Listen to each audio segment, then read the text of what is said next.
Ladies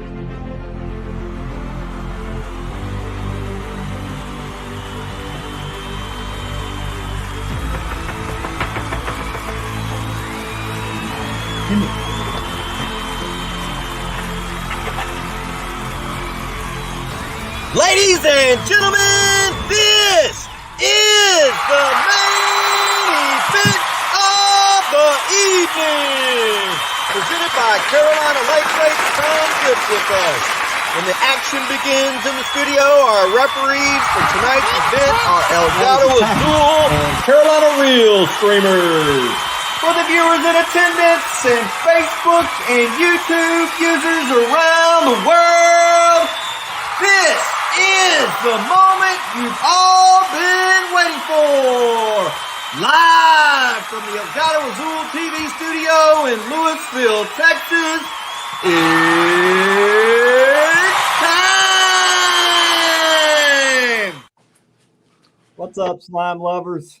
Welcome to the Slime Show. I'm your host, Chris, a.k.a. Elgato Azul. This is my partner in slime. Jamie is finally back with us. It's good to have you back, buddy. Good to be back, brother. Good to be back.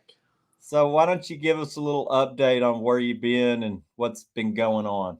Well, for everybody, Rebecca, had a heart attack, not a major heart attack or nothing, but a heart attack. That and then her right kidney, we're trying to get that worked on. Is about 45 to 50% shut down. The doctors is doing a lot of tests. Matter of fact, we got another MRI, I believe, next Tuesday. Just been to the doctor almost every day. So she's finally back up and running yesterday and today back out in the shop. So I just want to first of all say thank you for everybody's prayers, and I know Rebecca definitely thanks everybody also. Well, we're glad she's going to be all right. I know it's still the road to recovery. It's going to be a while, but thank God she's all right. And yeah, that's for sure, man. We had a bunch of guys praying, so I think it helped. Yeah, it definitely has. I know we sure appreciate it. That's for sure. We definitely have felt it. Well, I don't imagine there's much new stuff going on with Carolina Lightweights with everything that's been going on. So I know y'all are going to be playing catch up now for Christmas. Yeah, we're definitely behind the 8 ball, but like I said, we're going to give it our all, and we're going to get back out there and get things ready. We got CatCon coming. We got Christmas coming. So we just appreciate everybody. Yeah, CatCon's coming. You need to get me the info for the I'm sure you don't even have it yet yourself, but I need the block hotel info for the group. Yeah. And I'll probably stay in that block cheap room again, unless I can find some guys that want to get a VRBO. Might do it that way, but that would go to CatCon. It's time to start getting that planned up. So I know I told Jesse he could room with me. So it's going to be me and my son. I don't know if y'all want to deal with a tornado, but he's pretty entertaining. Oh, we love Jackson, boy. The life of the party. Let's run through and see who all's in here. So we had Danimal was first. He said tracking studies show that they swim around in the water. That's true. I think you're going to find some stuff interesting tonight with some of these tracking studies that have been done. We got Anglerholics. Jesse Campbell's in the house. We got Bending Tips Catfishing, one of our Carolina Lightweights boys. We got Voskin at Fish On Marine Electronics. What's up, buddy? What's up, buddy? We got Eagle Eye Tienda. He just won him a tournament with a new fishing partner. And congratulations there, bud. Backlash Fisherman, welcome in, man. Cookies Outdoors. He was on the show not too long ago. Welcome in. That's Alexander Doty We got Billy Beaver. Welcome in, brother Billy. Yes. Appreciate you stopping in. He's another one of our Carolina Lake Weights boys. We got Richard Gadget Green. Welcome in, Richard. Appreciate you coming in.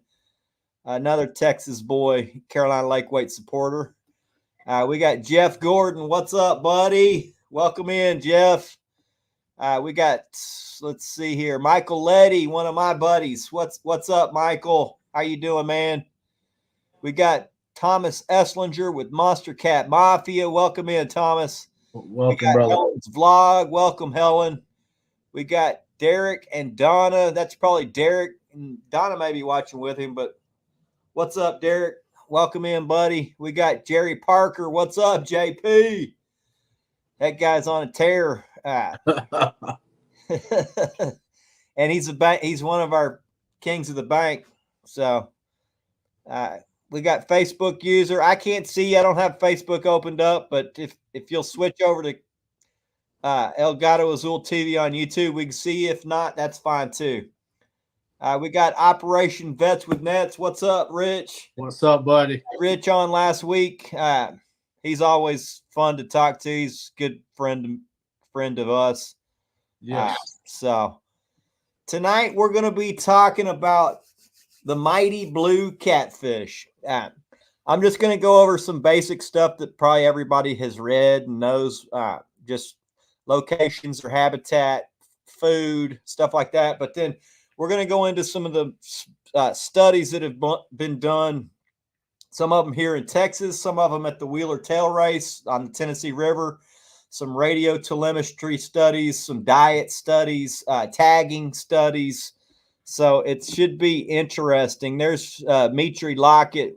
What's up, Slime Bro? I can't wait till you come back down to DFW and we get on some tanks. But so blue catfish, the location of the blue catfish is found to be native primarily in the southern reaches of the Mississippi, Missouri, Ohio, and the Rio Grande River basins. That's the home region that it started, and since then it's been introduced into gazillion fisheries, and it's gotten loose in some other tributaries, and it's now pretty much native. They do call it invasive in some of the northern areas up in Virginia, Maryland areas. But I believe that it's going to be a point where it's just going to be part of the habitat. I know the crab industry has a lot to do with calling them invasive. They don't like them eating those blue crabs. So, yeah. But anyway, so the home range likely included northern boundaries in southern Pennsylvania, expanding west to South Dakota, down through southwestern Nebraska, and continuing southward to the Gulf of Mexico. Populations were found throughout coastal Texas and into New Mexico. They continued out of the U.S. to Mexico and northern Guatemala along the Gulf Coast. Blue catfish were exclusively found in rivers and coastal regions up till the early 1900s. So they started introducing them because they grew fast, and it started as a commercial fishery type deal. They grow real fast, so it's a smaller fish, put on a lot of weight quick. They can harvest them and feed people. But since, I would say we got just as many sports fishermen fishing for blue catfish now as we do food fishermen. Yeah.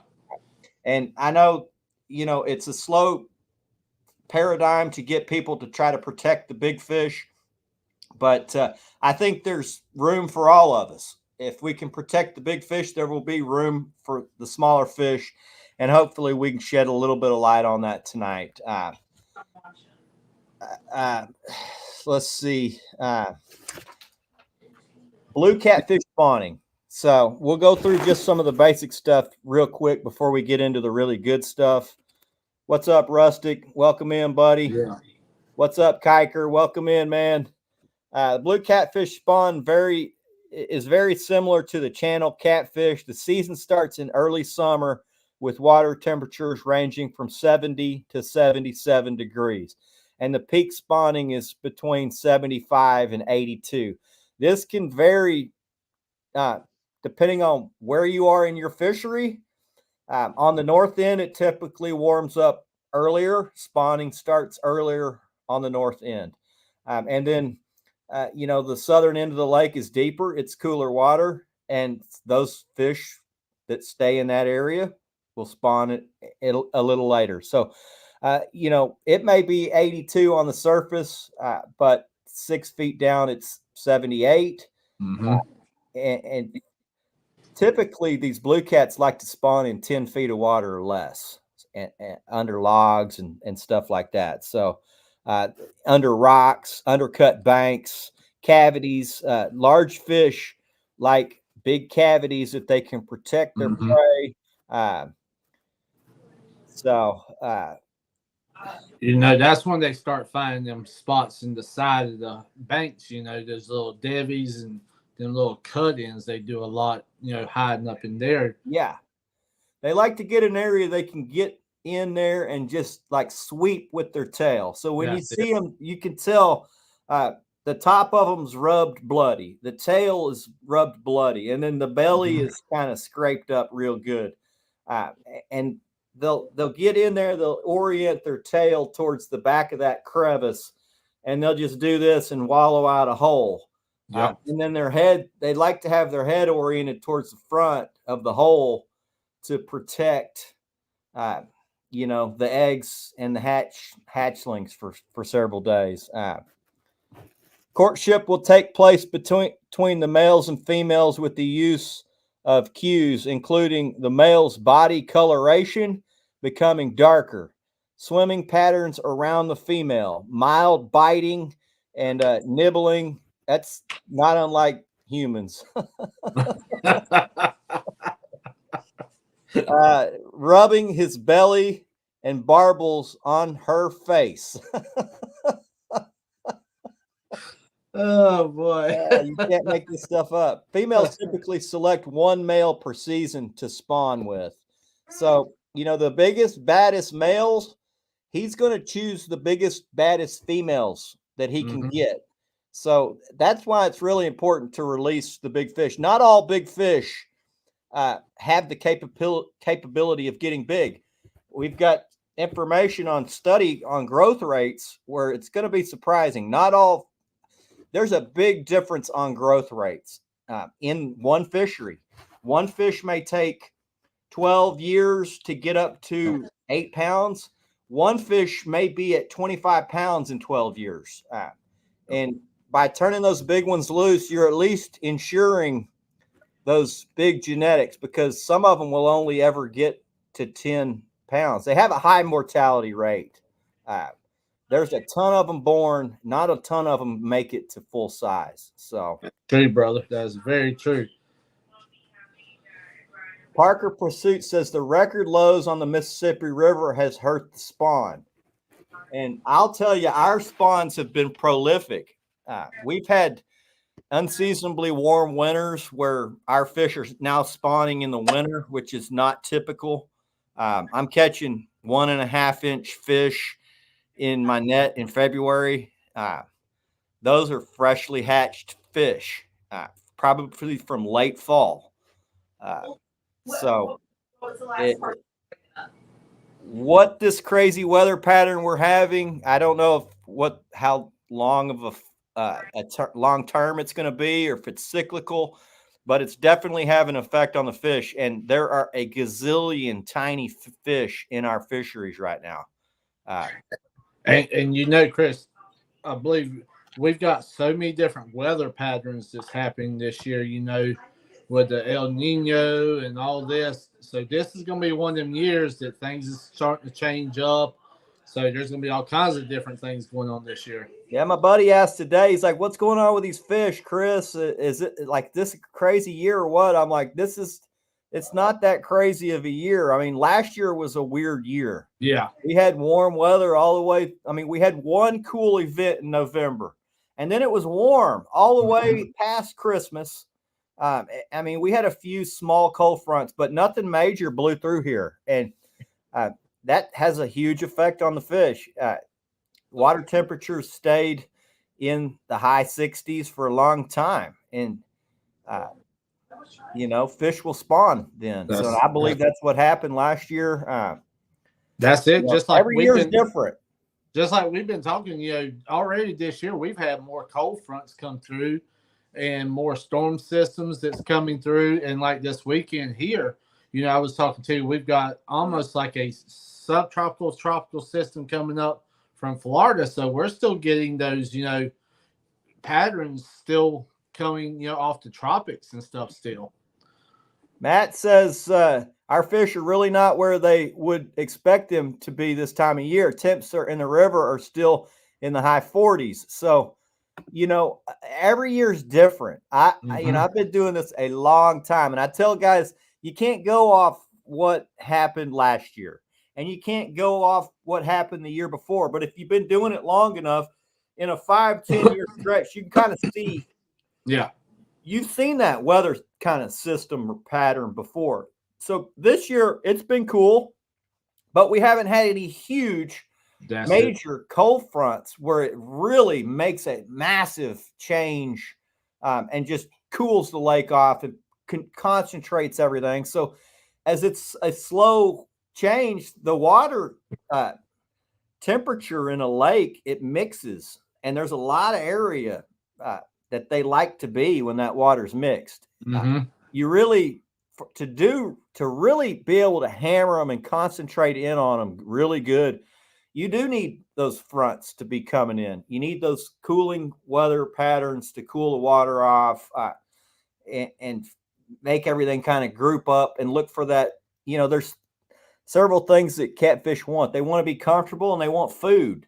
And when it gets cold, the big baits all group up, and then the catfish basically follow those big giant balls of bait around. So we're not quite there yet. Last year we got there early, and then everything scattered. And this year it's still pretty scattered, but the water's cooler. I think they're turned on. They're just scattered here.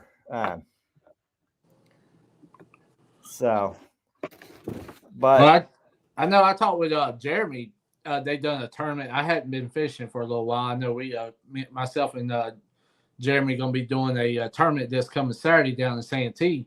But they just fished a big one this past weekend, and he was telling me that trying to find bait was tough. There were some guys that was fishing 2 to 3 days and was having a hard time finding bait. Yeah, so sometimes, for instance, like right now, our bait normally would be in the morning time. It'd be real easy to get. It'll pile into the deep holes. Water temps mid-50s.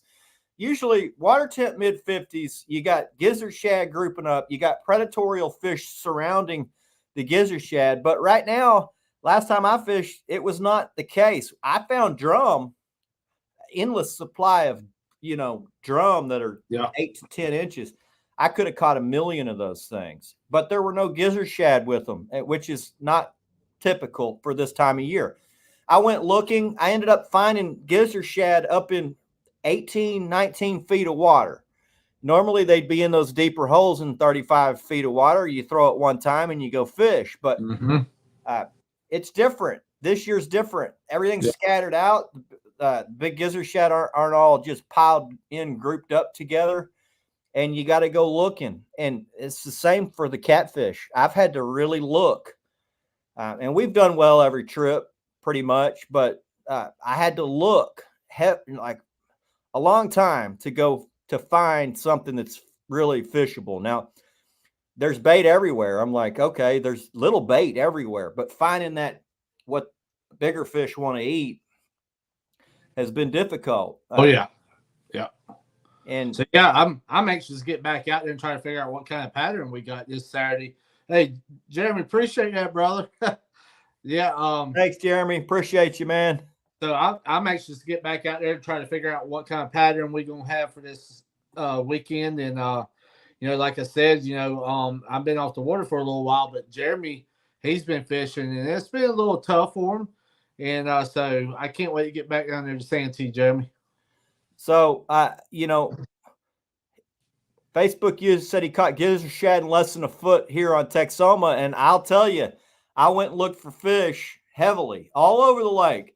And so in doing so, I saw where all the bait was, and there was a ton of bait in 5 to 10 foot of water. And I didn't even go further into shallower water because this area I was in was loaded with fish. It was loaded with bait. The bait was at least 6-7 feet thick. You couldn't even tell what you were looking at. It was so thick in there. Now I imagine quite a bit of that was probably this year's gizzard shad. It's not really what I like to fish around, but I'm guessing it was this year's gizzard shad and a lot of threadfin because it was just clouded up. Rich, were y'all down this weekend on the Cooper River? Because, like I said, they were on the lake, and that throws out a good point right there, Chris. The river part right on the Cooper River, as I see, I believe that's Rich, was loaded with bait. But yet on the lake, it was hard to get a hold of, according to what, I was told and stuff. So that's for whatever reason, this time of year, a lot of bait heads up into the creeks and rivers. Mm-hmm. And, if you can go up now, I used to go up into the first or second deep hole into the creek or the river to get my bait. And it's been probably 15 years since I did it that way, but there's endless amount of bait up in those holes. Now, the problem with going up in there to get bait is you lose a ton of nets. I used to lose at least 10, 12 nets a year doing it that way. Yep. It wasn't until I figured out how to get big baits on structure. When I say structure, I mean like ledges, depressions, stuff like that. I quit losing nets. I go 2-3 years. Now, on a bad day when I can't find bait and I got to go get them off the bridge column, that's when I'm going to tear my net up. I'm not afraid to do it because I'm getting bait. I've never not gotten good bait. But, unless the boat breaks down and I don't get the fish. But sometimes you got to go get big bait off bridge columns. It's generally always there, but there's crappie condos and you're going to lose your net. That's it. But I'd rather lose a net and then go get to go. I carry 3 nets on the boat. I'm going to lose my net if I have to go get what I need. But appreciate that, Rustic. Appreciate you, brother. Yep. Appreciate you, buddy. So the habitat, adult blues. Well, first of all, let's go back into the spawning real quick. We'll run through this. Catfish like to have flow when they're spawning. They want flow on their eggs. Their eggs won't hatch unless there's flow. So they're going to find a little flow in a creek, in a river. If they don't have that and they got to spawn in the lake, it's the male having to fan the eggs. If he doesn't fan the eggs, they grow fungus on them and they'll be dead within a day. So when you pull a blue catfish, or we're not talking flatheads tonight, but if you pull a flathead off its nest and you take it to the dock to weigh it, and those eggs that are on that nest, whether it's blue or flathead, within a day, they got fungus, some type of fungus or bacteria growing on them, and they're dead because they need to have oxygenated flow on them to be able to hatch. And so the males, they stay with the eggs, they fan the eggs, and do what they need to do to make them hatch, and then they stay with them for 2 to 3 days until they're, I guess they grow rapidly from this big to that big, and then they swim off. So it's important. I know we catch a lot more big males than we do big females. I will say our lake record that we caught was a female. It's the biggest female I ever caught, 75 or 72.5 pounds. It was massive. And I believe we caught her husband, right after that, since we caught a 69, which was also the lake record. So they were running together. But let's go into the habitat. Most people know their habitat. Adult blue catfish need certain conditions to reach large size. Typically, these large fish will be found in rivers with quick current, deep lakes with large amounts of open water. Blue catfish prefer areas where they can be secluded and will be found in deep channels and pools where they can wait for food. The preferred river substrate of these fish are hard bottoms that contain riprap or large rocks. And I will say, I've been doing this a long time, and the apex fish that we've caught out of all these different lakes generally come deep. We've caught a ton of big fish shallow, but we catch way more big fish deep. And we're going to go into the radio telemetry study that's going to tell you why. It's going to give you a little more insight. These big fish, they like deeper water.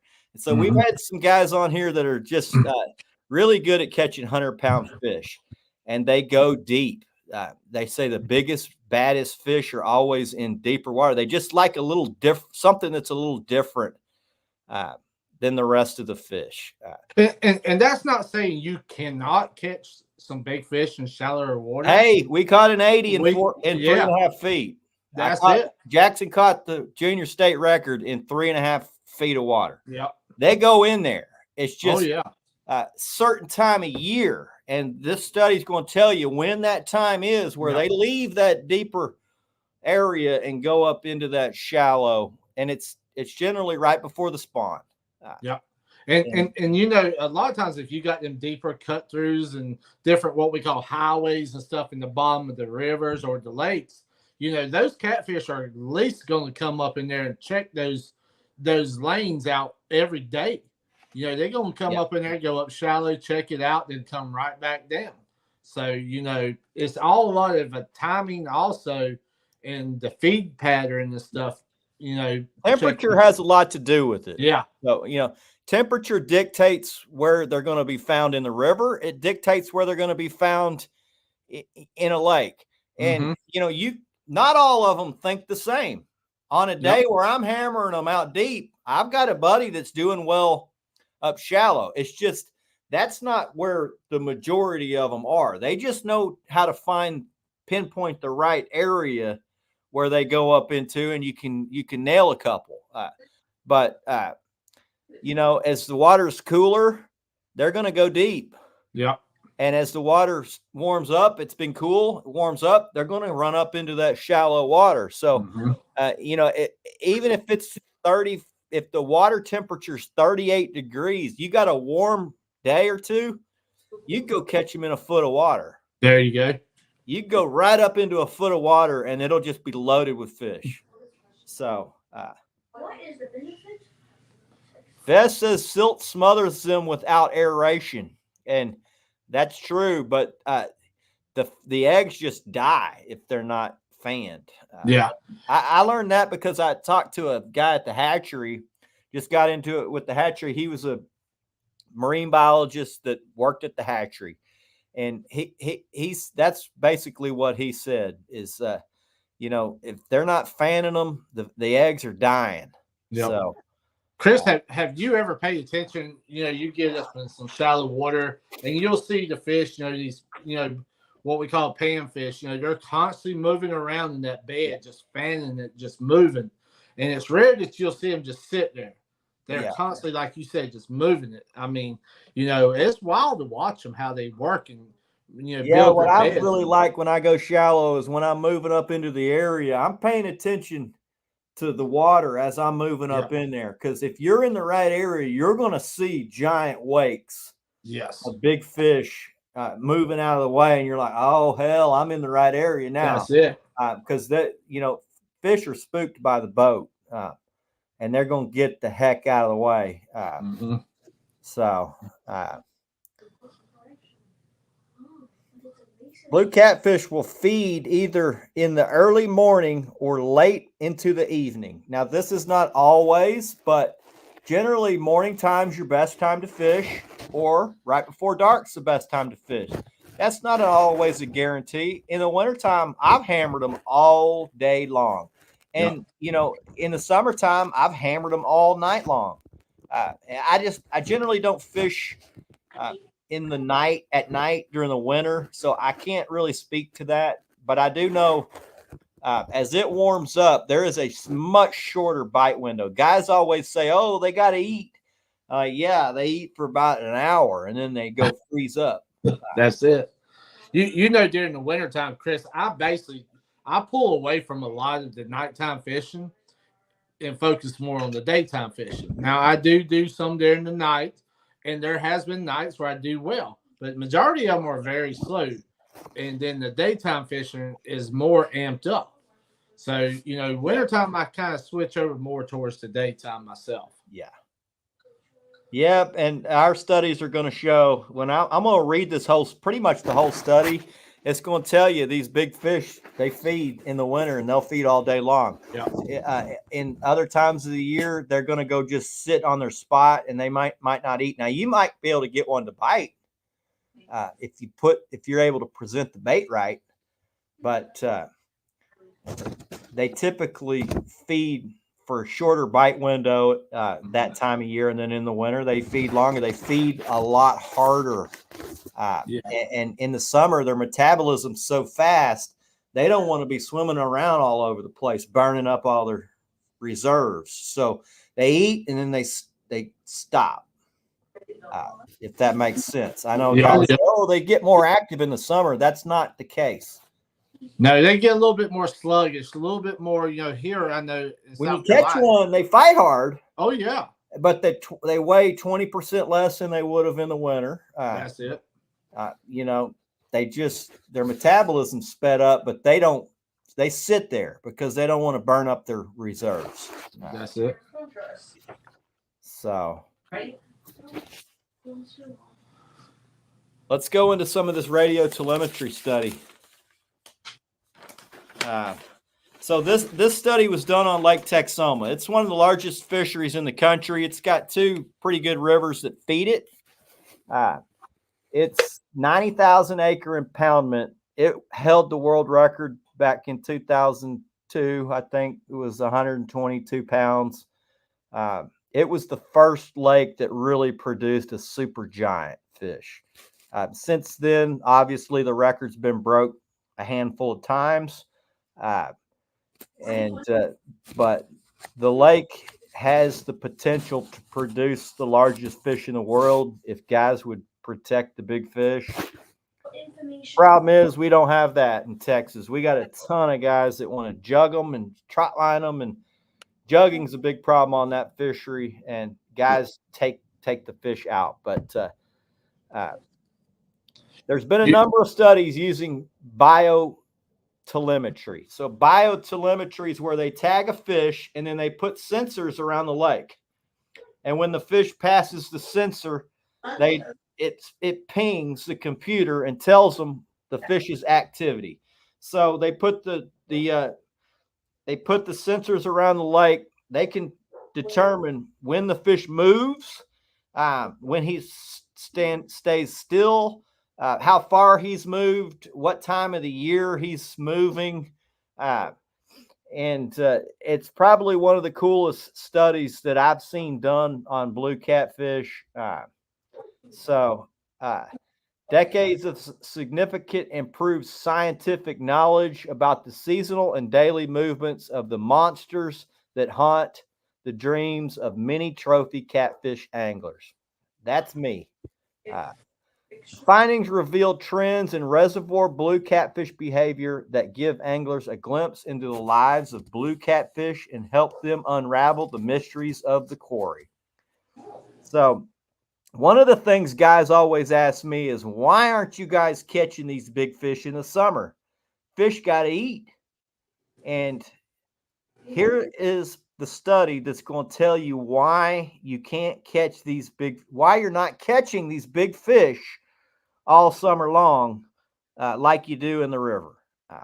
So Vanishing Blues of Texoma. Corey Lee, fishing biologist on Lake Okeechobee in Florida, did his master's degree research at the University of Oklahoma at Lake Texoma on the Texas-Oklahoma border, tracking movements of large blue catfish tagged with ultrasonic transmitters. His study explains the lament among local anglers that blue cats disappear in the summer. Lee and his co-workers caught and tagged 30 to 70-pound blue catfish from 3 segments of Lake Texoma. The the Red River Arm, the Washita River Arm, and the main lake at the junction of the two arms. Long-term monitoring of the tagged fish led to surprising results. In late April to early May, most of the blue catfish from the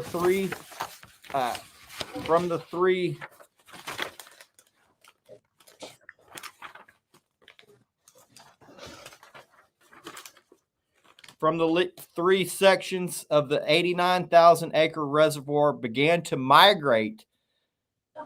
Began a migration that by June moved them miles and miles up the river. The picture shows what condition.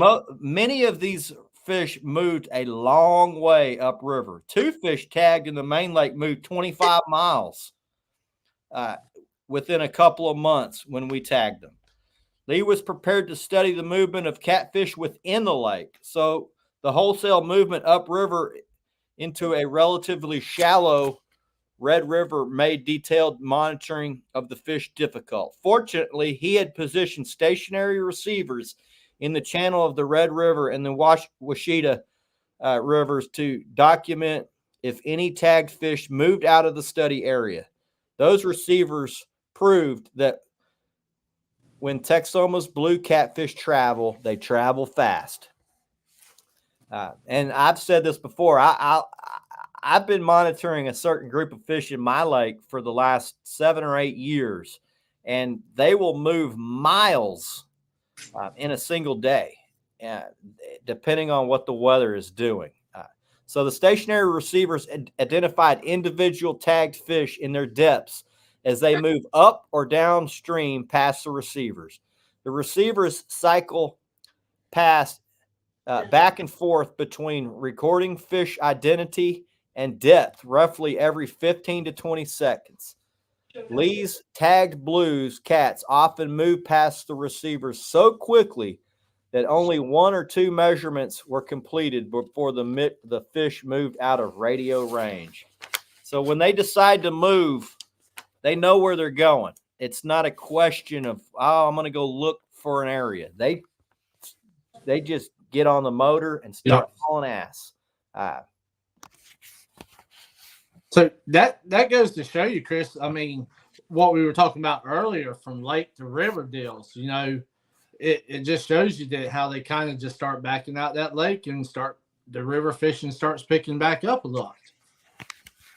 Yeah. So I think there was something like 50 blue cats that were tagged in this program from 30 to 70 pound range. And they found that the fish were not wandering. They were booking it upstream when they went past those stationary receivers. It was like they knew where they were going and weren't wasting any time getting there.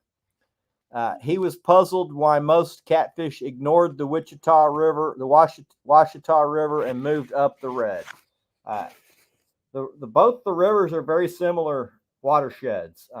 So only thing I can think is maybe, I've heard that maybe blue catfish, they orient to where they were born. So those fish originally come out of the Red River that are in that lake, and over time they keep going back up to where they were born. Mm-hmm. And that's just theory on my part, but I believe that's probably why. So both rivers have identical water levels, but virtually no fish in the study migrated up the Washita. Some of the fish tagged in the Washita Arm moved down into the main lake, up into the Red River Arm, eventually up the Red River. He had no idea why they showed up preference for the red. Something about the Red River. Maybe it's the chemistry makes the blue cats prefer it over the Washita. Most of the tagged catfish that migrated as much as 25 miles up the Red River in late spring moved back down to the lake in September or early October. And, I love hearing that, because that basically solidifies what I thought. Whereas a lot of times I'm not marking big fish in the summer in my lake, and I fish it every week.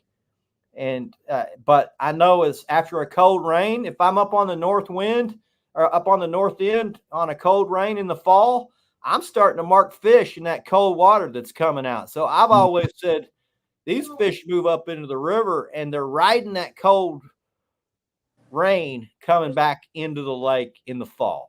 And Yep. It helps. and basically, that's what this study is saying as well. The fall migration seems to correlate with late season rain events that temporarily raise the river's levels. It was like they were riding pulses of high water back down into the lake. Once they were back into the lake, they returned much to the same places they were tagged in. So how does that happen?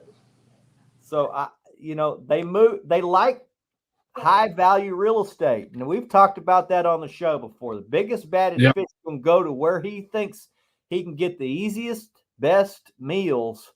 And he's going to he's going to reserve that spot and fight anybody else off that tries to get in there. It's kind of like, Chris, you see the Gulf Stream. They always say, well, the fish rides that Gulf Stream out in the ocean.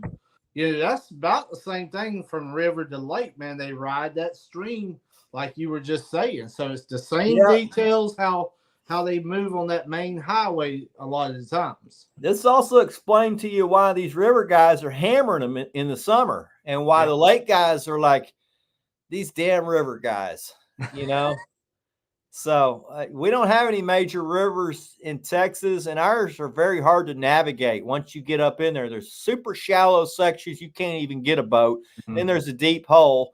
And I've had buddies that went up into those deep holes and hammered them in the summer. Big fish.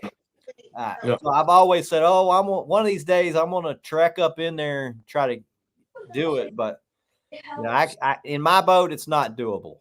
In his boat, he could probably get into some of these places. Little shallow boat, summertime creeks and shallow rivers, man.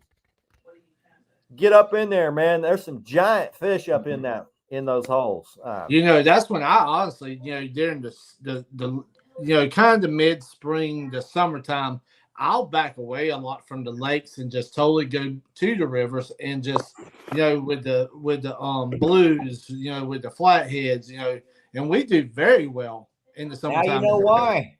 That's it. So it says, here's what I found interesting, because I typically use the weather to tell me where the fish are going to be.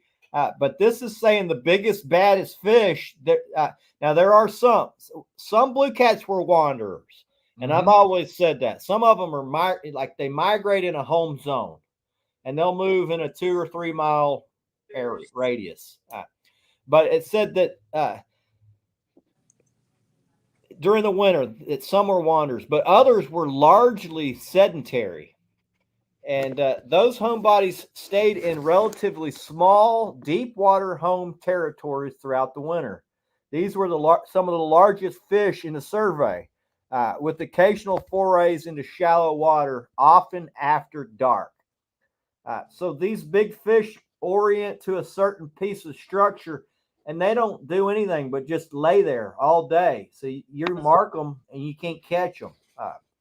And at a certain time a day for about an hour, they shoot up into shallow water, feed heavy, catch a couple carp or whatever's big, and then go back down into their spot and do nothing, basically.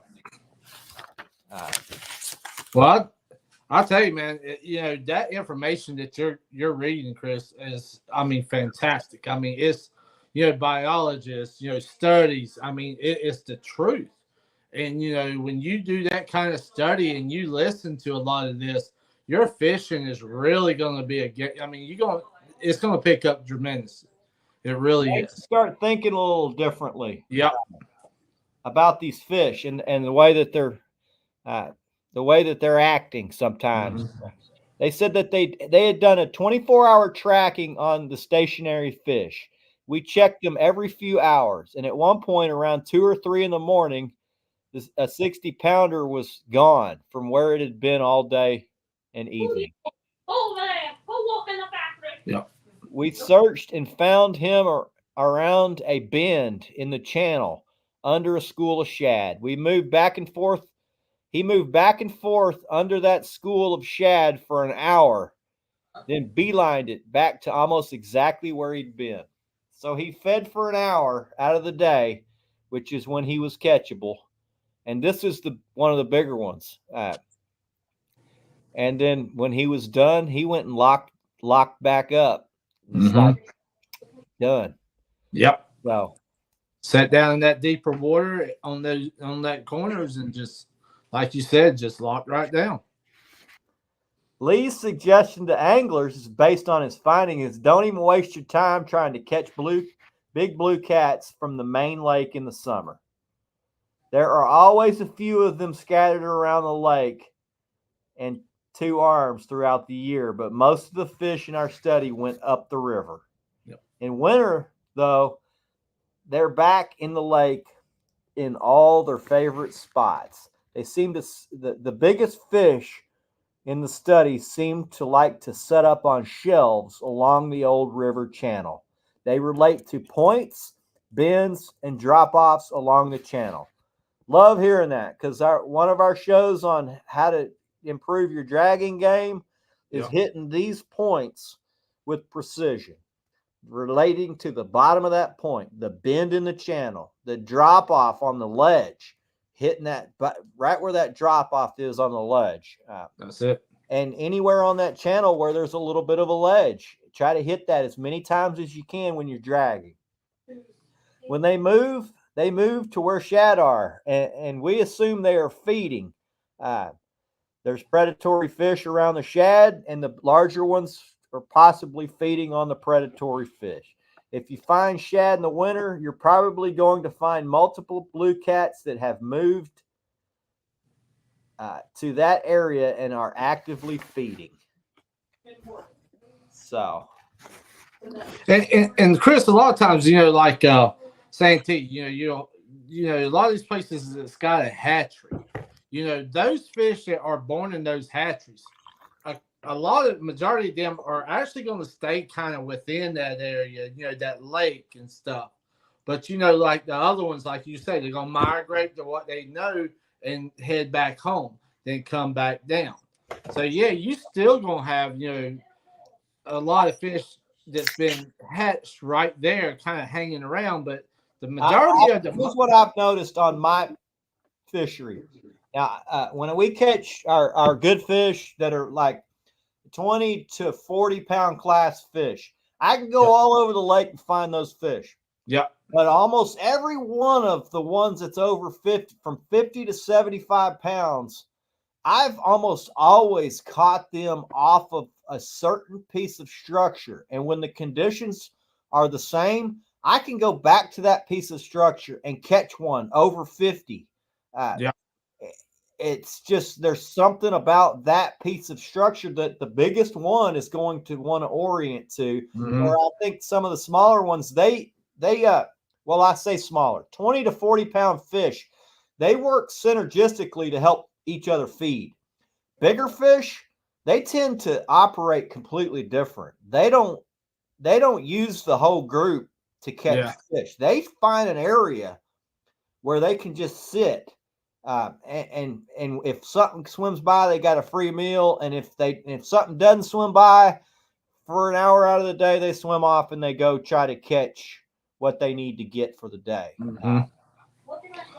So yeah, just like I watched you fish, Chris, and some in the summertime and stuff, and what you call dink fish. That's what you catch. Basically, like you said, anywhere from that 5 to 10 to 15 to 20 range. Yeah, you catch a bunch of them, and it's fun. Yeah, it's fun. I mean, it's a different style of fishing. We've had guys on here, they're like, they don't care that they catch a big fish. I mean, I get it. When you're catching 30 fish, it's fun. There's no doubt catching a bunch of little fish is fun. But, when there's big ones in the water to catch, that's what I'm going to target. That's it. As soon as October comes, you'll always hear me say, it's October 1st. It's time to gear up.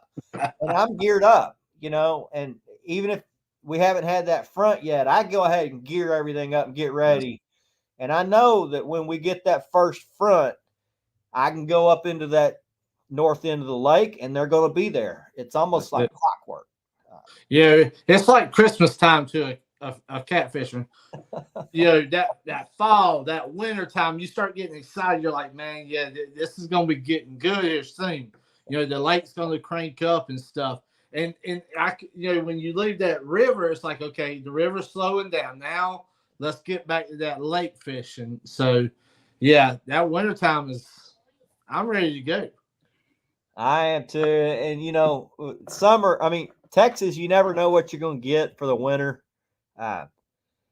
One thing that's cool about Texas is we get these we get big warm ups, which is not really great for it makes where you can get lucky.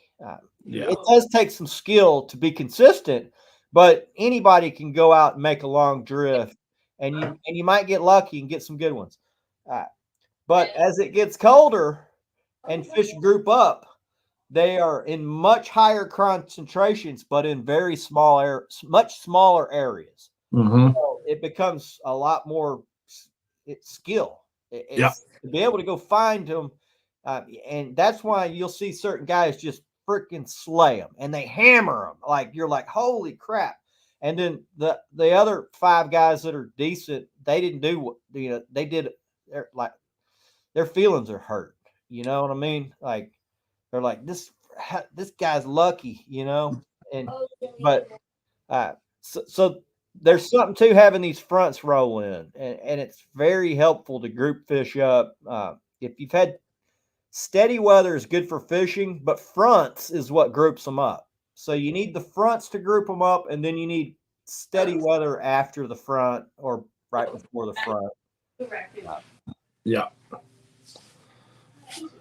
So the next study was done at Wheeler Tail Race. The Wheeler Dam, operated by the Tennessee Valley Authority, impounds the Tennessee River to create Wheeler Lake in northern Alabama.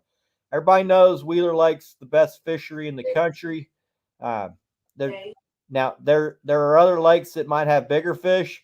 There are no other lakes that have as many 100-pounders in it as Wheeler. So while at Auburn University, Ryan Hunter, who now with the State Parks Division of the Texas Parks and Wildlife, one thing I got to say about Texas is we have some of the top studies going on with these fish. So I wish their regulations would catch up with the studies that they do all over the country, but that's a different story. They radio tagged blue catfish in the Wheeler Dam tail race, which feeds Wilson Lake, and tracked their movements. It was like there were 2 groups of fish in the tail race. I've said this plenty of times. There's 2 types of blue catfish. There's some that just sit there. There's some that move all over the freaking place. And and that's what this guy said. Some moved a lot during the year, and some rarely moved at all.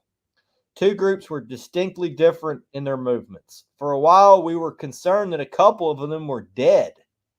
So we did 24-hour monitoring, and we found those fish would stay in the same spot. And then all of a sudden would move directly to the base of the dam, move around for a while, most likely feeding, and then move directly back to the exact same spot that they had started. So that's pretty interesting to me. Not all blue cats are the same, and I've always said that. You got fish that like to get out and look for food, and you got some that just like to sit there all day, lazy. Yep. And they may work hard for 30 minutes or an hour and go get what they need and be done. And I believe the bigger they get, the more they get like that. I think as they're smaller, they need to they have a faster growth rate, and as they get really big, they're not growing quite as fast. So other catfish in Hunter's study were more mobile. Significant number moved from the 2 miles along the tail race below Wheeler Dam into calmer water of the upper end of Lake Wilson. One blue cat apparently migrated through Lake Wilson's lock and dam system into Pickwick Lake. About 1,700 catfish also received dangler tags, non-telemetry tags, over several years to track harvest and movement. One of those fish eventually caught by an angler in the Mississippi River 620 miles away. Wow.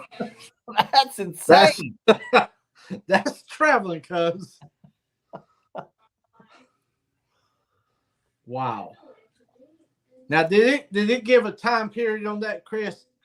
That one, it did not give a time period on that. It just said one of those fish eventually caught by an angler in the Mississippi River 620 miles away. Our model showed that water temperature was the most important variable affecting movement. And that's the first variable I always look at. Yeah. Is water temperature. And the first thing I look at is water temperature. And after that, I'm looking at what the weather did 3 days before and what's approaching. And I think that if I have those three variables, I can generally go find fish in most lakes. Cold water didn't inhibit movement. In fact, they were more mobile in the winter than in the summer. Moon phase also had an effect on movement. Catfish were more mobile on darker nights. Moon phase, however, didn't affect movement as much as water temperature. So all these guys saying moon, moon, moon, don't believe the hype, because I've hammered them on the moon phase. It's just, it might be a different time that you hammer them than normal. But, I've found that on a full moon. Now, guys, this is saying is different from what I thought. But I've found that on a full moon, later in the morning, they start biting from 10 maybe till 10 or noon, maybe 1 o'clock. They'll turn on. And, when we're doing live streams, my buddy's like, oh, it's a full moon. We're going to suck. We're going to suck today. I'm like, we're going to hammer them. It's just going to take us a while to get going. So we may look like total bums up until noon, and then we're going to be heroes by the end of the day. But if you give up at noon because you hadn't caught any fish, you might be the guy going home feeling bad. That's it. If you stick it out, fish another 3-4 hours, you have a great day. Jared, I actually do fish Moultrie and Marion. Matter of fact, I'll be on Moultrie this coming weekend for a tournament. Bill says deer are the same on a full moon. Midday is it.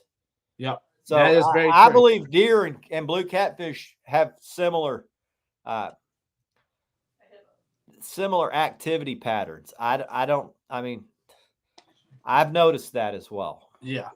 My camera actually shows that, they're almost the same, pretty much. Yeah. The movement from deer and fish. Yeah. So whatever the variables are in that algorithm, if you type those in for hunting and fishing, blue cats are very much like white-tailed deer. Yeah. Yeah. That Trinity Outdoor says he's caught big fish and flatheads on full moon night. And at this point, caught big fish on every night. You caught big fish on every weather scenario, east wind, west wind, north wind, south wind, no wind. There are days that they typically don't bite as good. Mm-hmm. I'd say west wind days, fishing sucks for us. Now, we've had good days on west wind, but for the most part, wind out of the west, it ain't worth the crap for catfishing. That's a myth when they say wind out of the west, fish bite the best. Not true for blue catfish. Wind out of the east, fish bite the least. Now, fish are very lethargic on an east wind day. Yes. That's generally high pressure or fluctuating pressure, post front, zero wind, bluebird skies, fish are like, I'm done. They go lay in the mud. But one of my best days ever, come on a bluebird day, high pressure, fish were laying in the mud. I think Bill was with me on one of those types of trips where we had no wind. The lake was glass. Bill knocked the dog in the water. We caught, I don't even know. We caught so many big fish with zero wind. It was a great day. So, and I've had plenty of days like that on a east wind. Yeah. But I think what's the most predictable pattern for blue catfish is when you've had the same weather for about 3 days. Mm-hmm. And I tell guys, it don't matter if it's north wind. Give me north wind for 3 days. I'm going to hammer them. Give me south wind for 3 days. I'm going to hammer them. You rarely have west wind for 3 days. And I believe that's probably why they don't bite good. Catfish don't like big wind changes. It doesn't matter if it's which direction it changes out of. It usually screws up the fishing. Unless it all of a sudden changes out of the south. Sometimes that can be really good. Richard, actually, I'm fishing a tournament in Santee Saturday, and we've got, I don't know if they're calling it a subtropical or a tropical system that's coming up from the Gulf this weekend that's going to hit us on Sunday. So our tournament's on Saturday, so I'm anxious to see how the fishing is going to be, and plus we're fishing a east wind on Saturday also. So, and I think we're going to have between 10 to 12 mile-an-hour winds. So, well, that's weird that y'all have. Well, y'all are different because you're East Coast, so it's different from Texas. Now we have coastal wind, but it's usually out of the south. I think east wind generally for us is high pressure, which screws up the fish. It makes them feel sick. Yeah. Richard says tropical storms in the Gulf turns the bay on. And I'd say for Texas fish, tropical storms, I've had some of my greatest fishing adventures on a tropical storm day. That's where our wind is out of the south. It's overcast. We have light rain, no real thunderstorms, just light rain. The wind is not too incredibly bad. Where it's like a north front, you get heavy wind, thunder, and lightning because you got cold air crashing in to warm air. And it's just more, I don't know, chaotic type of storm. Yeah. Whereas coastal, what he's calling a tropical storm is generally kind of the same weather all day, just light rain. Fish and normally, love that here. Now, we've had Epic Catfish on, and he said you get that type of weather pattern up north, and it just shuts them down. I'm like, well, that's weird to me. And see, he's right, Chris, because the day before that storms, normally like here, our rivers, our lakes and stuff, normally turns up a little bit, and it's pretty decent for a while. There's a period there that it will start slowing down, and the fish just kind of like find a safe place, I guess. But normally, right before even a thunderstorm, man, that fishing just turns up, and then all of a sudden, it just flattens right out. So we had Bill fish with me last winter, I think, or maybe it's the winter before. So we nailed 900 pounds on that day, and it was the third day of the front. We had solid wind for 3 days out of the north, and Bill's like, man, this north front, we're going to get our ass kicked today. I'm like, this is the third day of it, buddy. We're about to freaking really just light them up. We're going to light them up. Man, y'all had when we threw down before the first rod, I clipped the planer board on, and before I could even get the second rod out, the first rod is just peeling off. Like,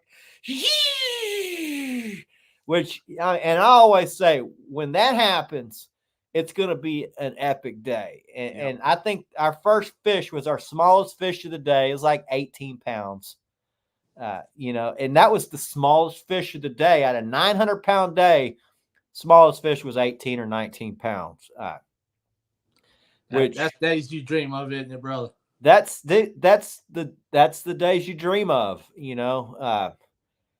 And we're fortunate here in Texas to have the right type of weather patterns to create some epic type fishing deal, because it grew, you know, it's warm, and then we got these huge cool, like Texas is weird.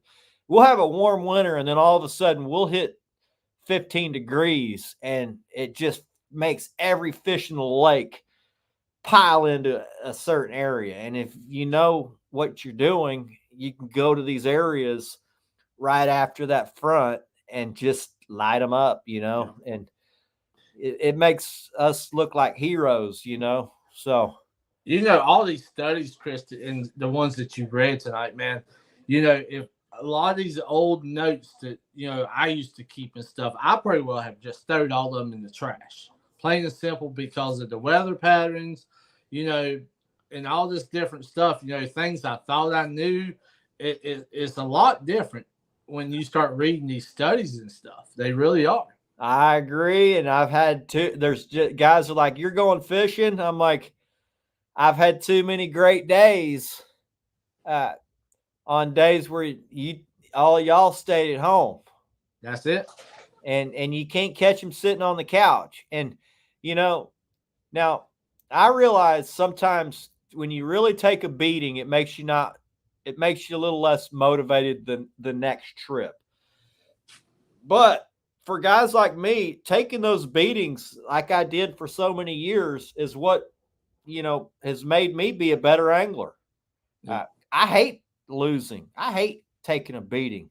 So one thing I did is I'm going to figure out how on those types of days, because it was always the same type of day. It's a north front that always kicks my ass. If I'm fishing the day of the north front, I'd be defeated and I would lose.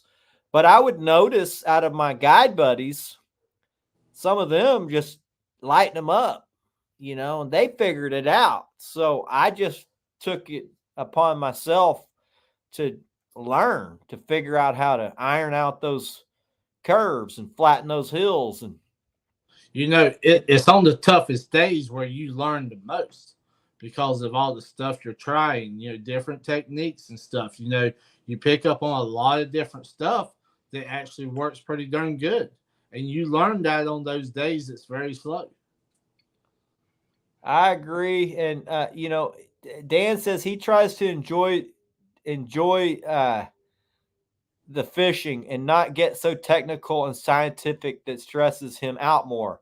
And see, here's what's different about me. And I'm not saying that my way's better. My way's painful. It bothers me to do poorly, but I believe that has driven me to be a better angler, so that at this stage in my fishing, it's very rare I have a bad day. And on my worst day, I'm still able to do pretty good. You know, I can figure something out to at least where I can go home and not feel totally defeated. Whereas when I was, you know, trying to figure these fish out a little more, it would just eat me up, man. It would just eat me up because I'm friends with so many good anglers. And I would see that I would come home after just getting destroyed, and I would have to see what they did. And I'm like, and that's not the best way to be as an angler, to see other guys and let that bother you. And it took me a long time to not try to compare myself to my guide buddies who are fishing 6 days a week. Yeah. And eventually I'm just like, you know what? I'm just gonna admit that I'm just not as good. And I'm just gonna ask these guys to teach me. What are you guys doing that's able to get you to the next kind of ring? Because for me, fishing is about the journey, but I'm out there to catch fish. And if I ain't catching fish, it's freaking painful. And I know Jamie's the same way. Oh, man. Because he gets real quiet after he goes on a trip and doesn't do real good. Yeah. Yeah. I'm the same way, you know. You know, the whole time you say that, you're sitting there just thinking, you're studying, you're like, man, what's my next move? What can I do? What am I doing wrong? You know, Yeah, what can I do different? yeah. You know, can I change up my leaders? Can I, change up to my bait? Can I just, move something around? And actually, I have found just doing those couple of items can change a lot. It can change a lot. But another thing that I've learned is when after you've learned all these different little tricks, right? And you know what has generally worked on certain types of days. On those days, you now no longer have to do a lot of the experimenting. Mm-hmm. You can go with what you know has worked on those types of days before, and then you just grind. That's and it. Usually when you get on that grind, you can get it done. Yep. Whereas before, you're not sure. You're like, all right, I'm going to try a little something different. All right, I'm going to move back over here. I'm going to move back over here. And you burn up a lot of time doing people say, I'm crazy about thinking about stuff like this. It's like a NASCAR race. I raced 14 years, in go-karts and cars. You get to the track, okay, you got your open practice, then you got your qualifying, and then you got your race. But out of all those steps, when you start in your open practice, you're going to make some changes. Yeah. Okay. Then when you get your qualifying, you got a good basis, where you're going to start. But when you get to your race, you can steady just adjust, Yeah. So I know it's like, wow, how can you take NASCAR and put fishing together? But there it is. That's the steps. Yeah. My buddy Dwayne says it's tough when you only got 1 day a week. And I've said that for years. When you only got 1 day a week to fish, you're relegated to whatever day, whatever weather pattern, whatever, when you've got now most 99% of us are weekend anglers. And if you've got 2 days to choose from, I've always said in the winter, at least you can eliminate the north front day. At least you can eliminate that freaking 25, 30 mile an hour day where the wind switches out of the north and it's just fishing is just tough. Yeah. But for me, I got kids sports. Now I got 1 day a week. I got to fish it. And a lot of guys are like, I ain't even going. I'm like, I'm going. I'm going to make it. I'm going to figure it out. I'm going to make it happen. That's it. The more days you got to choose from, you should, over time, if you've been doing it a while, your productivity should go up. Yes. And if I got a 3-day window to fish, out of those 3 days, I can pick the winner almost every time. I can pick the winning day. Having a variety of days to fish is pretty crucial on your success rate. Tienda says, I'll try to watch the weather during the week and see where those wind-blown areas are. And if the wind changes a different direction, doesn't make that much of an impact for the day or so. And I'll say that's somewhat the case.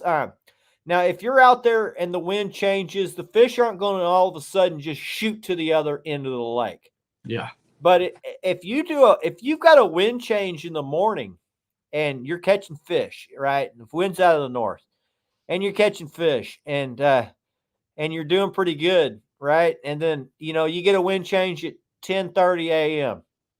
You're right. And you're still catching a few fish enough to keep you interested. And all of a sudden you look down at the watch and you're like, damn, we hadn't had a bite in an hour. Mm-hmm. It's probably because the fish have moved. And over time, I have realized, okay, now the wind's switched out of the south. Now it's the fish have decided after an hour of time where that wind has switched. Now over that hour, they've decided, okay, we're leaving.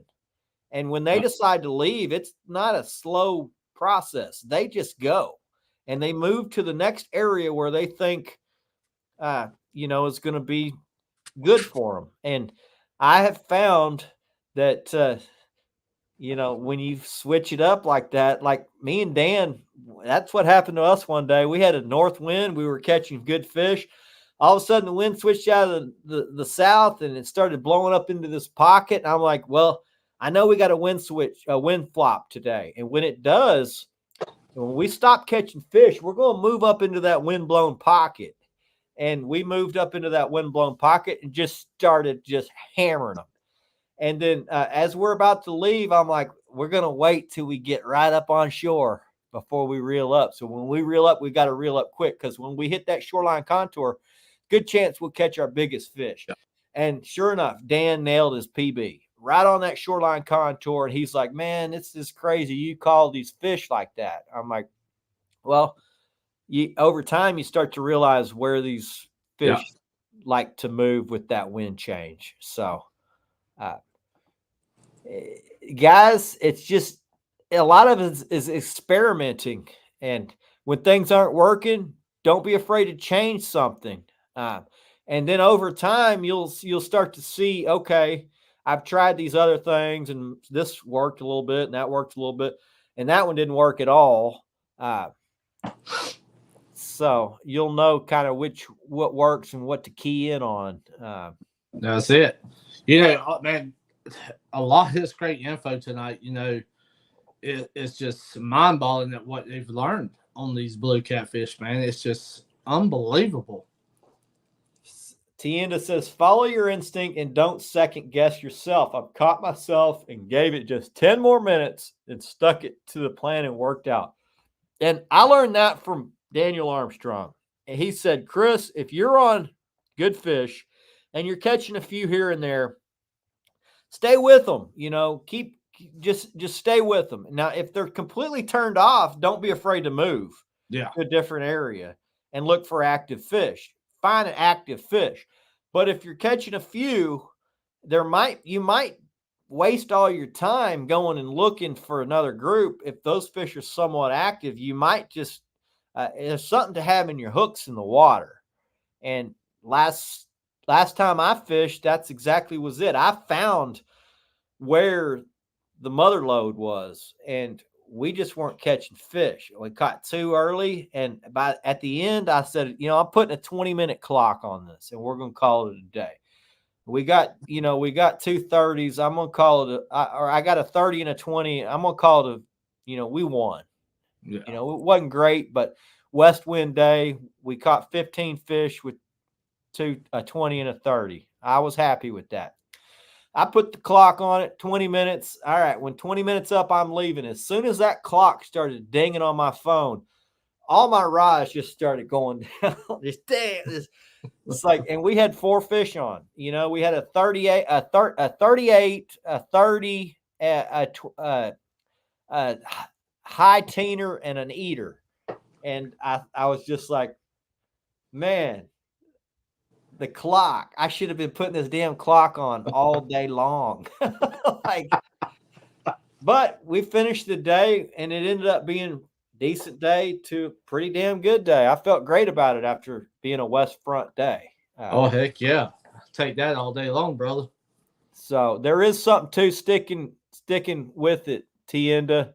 I'm with you on that. If you're on good fish and you're getting some action, stay with them. You know, if they're locked up, I move. I don't stay with them. I will come back to them if I don't find some active fish. So Dwayne says they've got a tournament on Livingston this weekend, and we are getting that north wind. So, you know, I looked at the weather, Dwayne, and it looks like Saturday could be some tough fishing, but Sunday there's a chance it could be good. You know, anytime that northwest front hits, there's a chance of getting a really good fish, but the chance of your odds of having a bunch of good fish in the boat pretty much diminishes. But the second day of a north front, if you still got north wind hitting and it's not like a crazy barometric day, it seems like those can be great. So if it's a 2-day tournament, I'm pulling for you, man. That second day north front could be epic for you, man. Yeah. Chris, so many people are stuck on their same spots, man.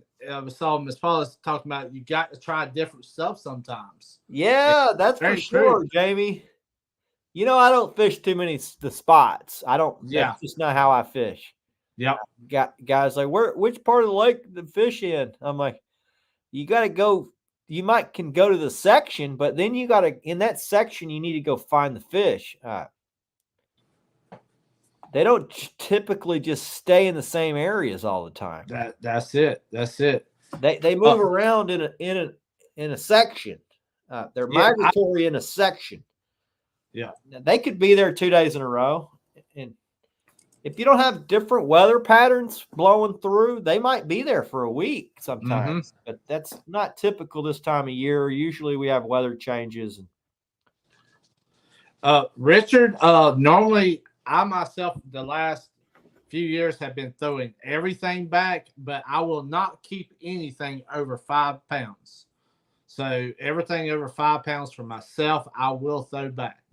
Now, I'm with you on that.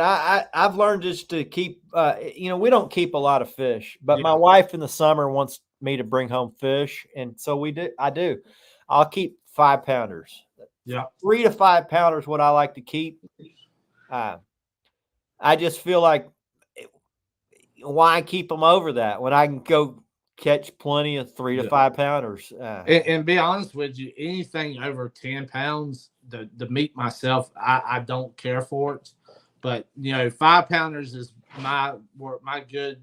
I agree. I used to keep them up to 10 when I wasn't as good at catching them, and I don't have a problem.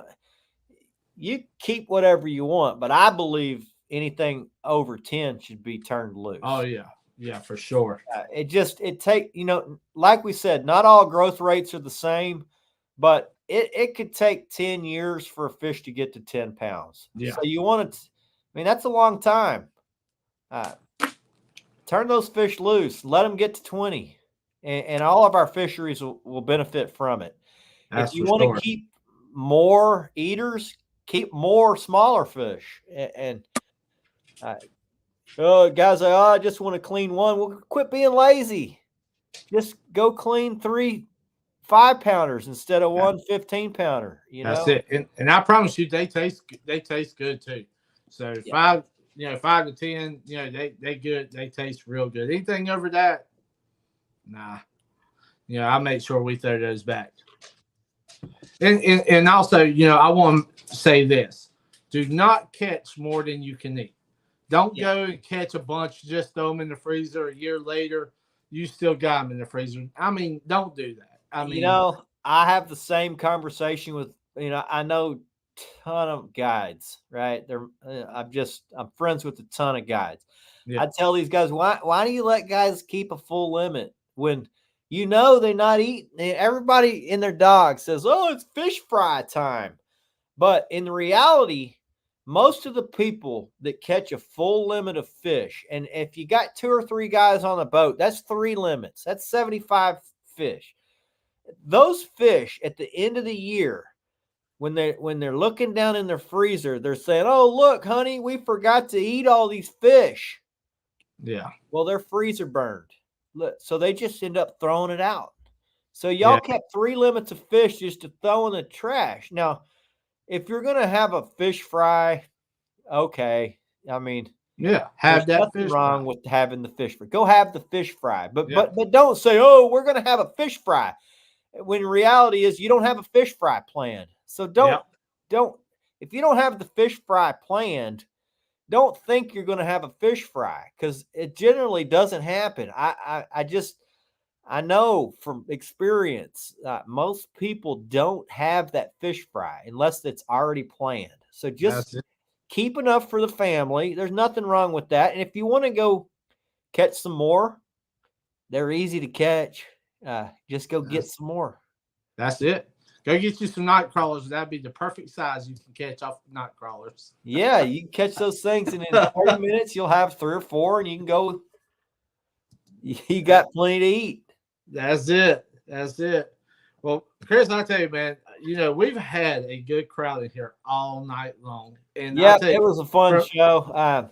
From everybody, all the comments and stuff, man, and from what you've read, this has been one of them shows that if you haven't learned nothing on this show tonight, you wasn't listening, because I can promise you, this show has really opened eyes on a bunch of stuff.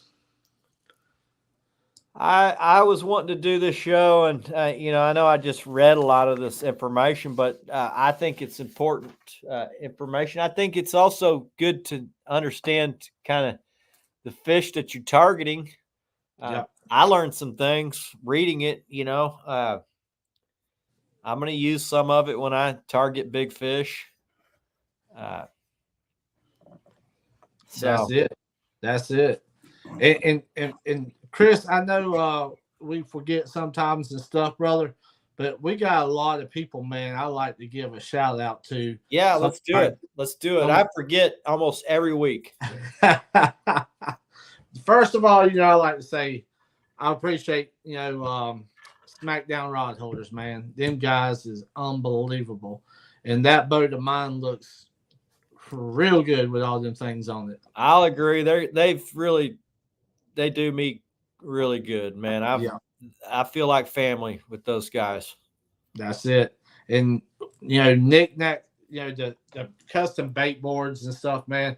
We show ours off all the time in a lot of our pictures. Excellent bait boards. I mean, you can't go wrong. You got to get you one. I'll agree with that as well. I love my knickknacks.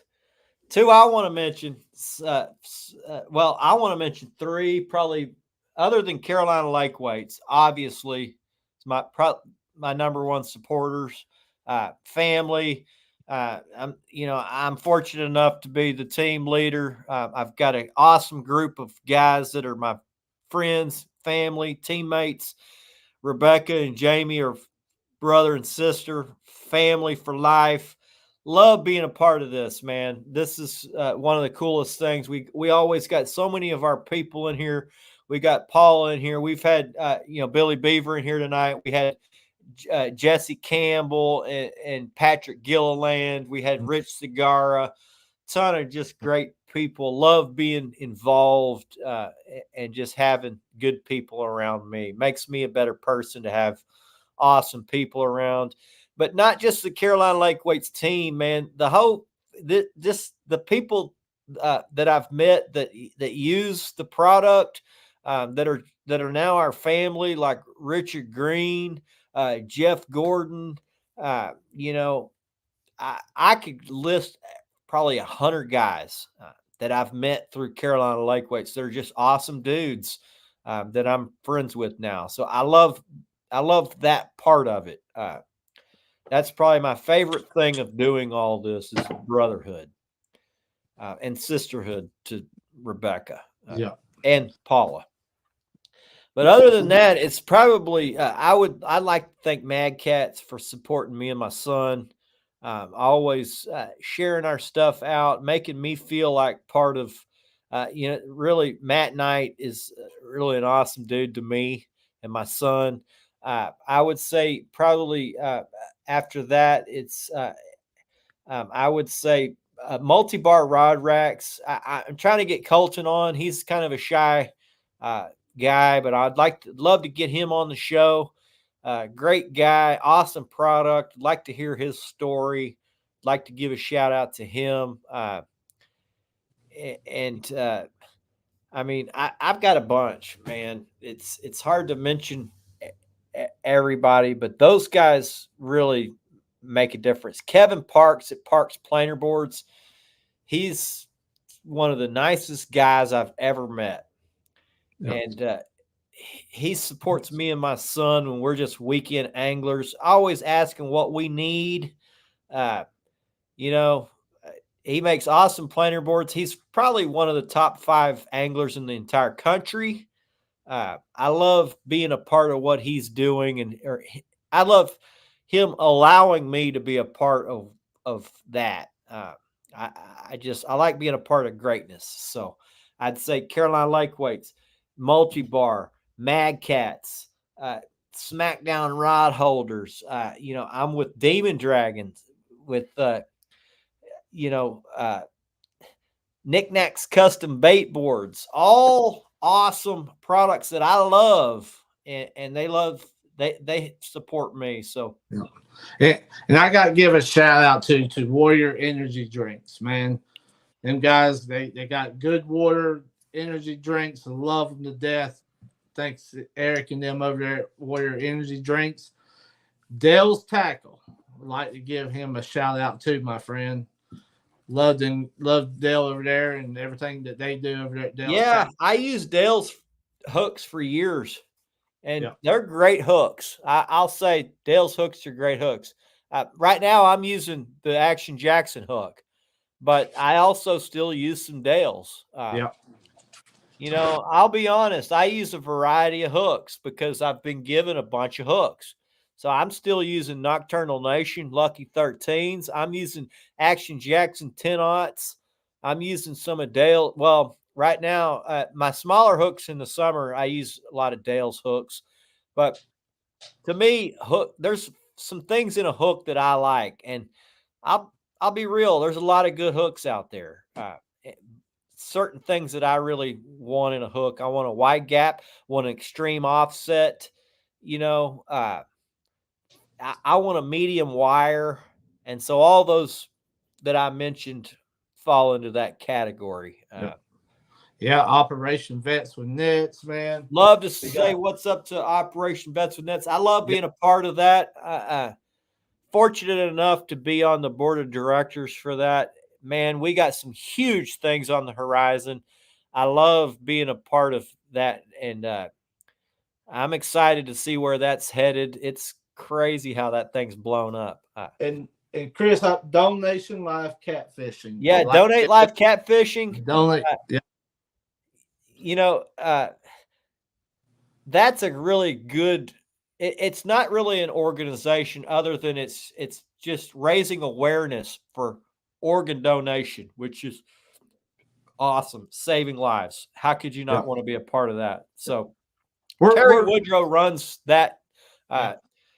It's Donate Life Catfishing.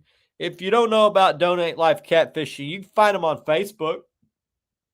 Yeah, it'll give you a link to go where you can sign up to be an organ donor and save people's lives. So and I think it's awesome. And I want to throw this out there also. If nobody has subscribed to we got TikTok, Carolina Lake Weights TikTok, and our YouTube page, Carolina Lake Weights. Go subscribe. We got over 100 and I think 21 videos over on our YouTube page. Go check them out. We got a lot of good things over there. And as soon as Rebecca gets back up on her feet and get going, we're definitely going to start cranking it back out. Probably after February, after we kind of slow down a little bit on some of the shows, and get Rebecca back on her feet and get her back on the water. I know she's ready to go, but right now she can't do it. We're starting her. She started back working this week, so we're starting her out slow. So we don't want to overdo it. Yeah. I bet she's trying to jump in head first. Yeah, that and plus trying to we actually have our other business, Carolina Custom Apparel and Embroidery. So we've got that up and going, our t-shirts, our hats. We got a lot of good things happening. Jeff, I've been hammering fish on those hooks. Guys like, what hooks are you using? And I'm like, well, I mean, I'm using these, and they're like, and be honest, what's your favorite hook? And I was like, I'm using these Action Jackson hooks, and we're hooking everything. Like we're not, we're there. And I'll tell you, probably the most important thing for catching big fish on a day where they're biting weird is an extreme offset. So I tell guys the extreme offset is what's going to catch your fish on those days where they just clamp down and don't turn. And Jamie's able to find us a hook that's got a crazy extreme offset.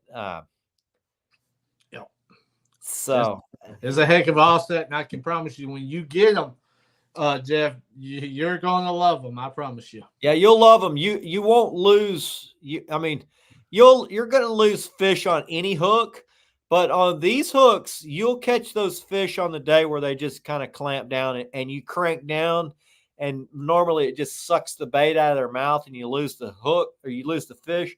but it's got enough offset where it's more like a hook where you would offset it yourself, where you have, I mean, that's what I did for years. I would just give it a little extra turn to get it to where you could hook those fish that are pointed towards you.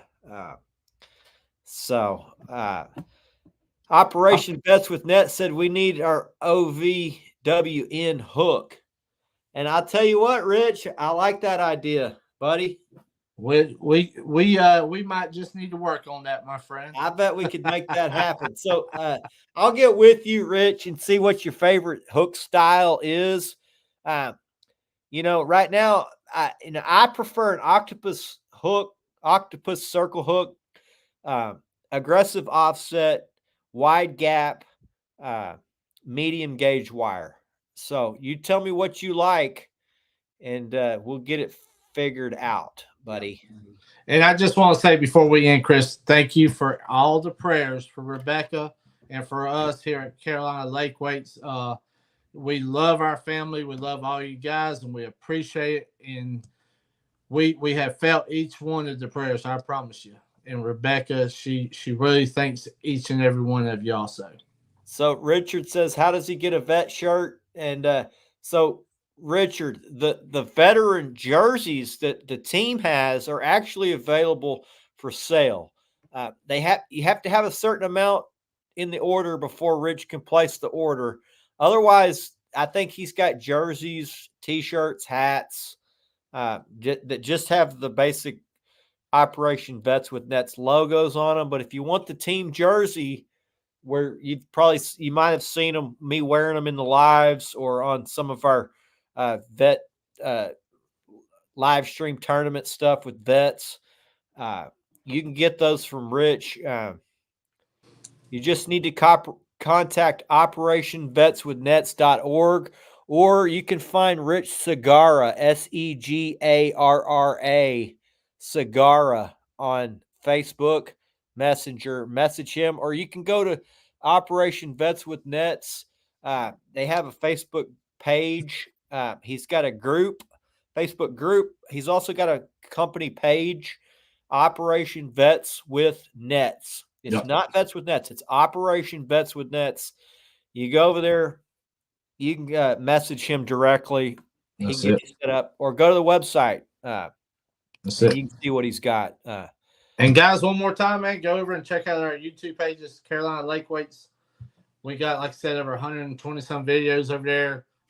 If you ain't subscribed to Chris's, get on. Yeah, we're about to hit 1,500, which has been a long haul. We haven't been doing a whole lot of fishing videos lately. We've just been doing the slime show. I was thinking about starting to go live maybe this weekend. And I got a new drone, so I'm going to start doing some drone videos just to try to make something different and fun on these trophy catfish trips. So stay tuned. We're going to get this drone going. It's going to be some pretty crazy, epic footage we're going to get. It's time. It's about that time of year where we're doing some insane stuff. So, and Chris, like I said, brother, I have loved the show tonight, and I know everybody out in the chat.